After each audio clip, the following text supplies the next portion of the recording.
Hey guys, welcome back to the channel. Today Microsoft is beginning to roll a preview of the Photos app to Windows insiders in the dev channel. This means not all insiders in the dev channel will have the update right away.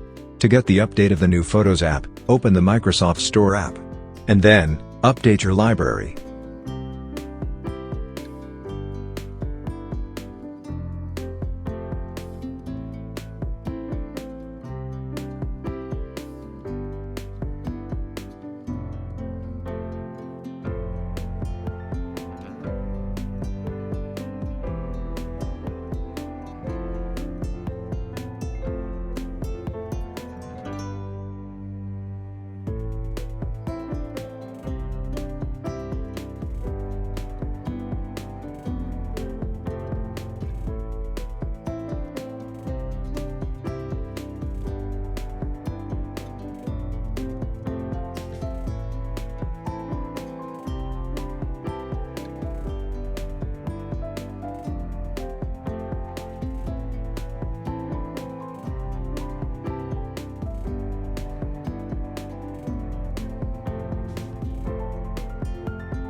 After your Microsoft library is updated, you'll have the new Photos app.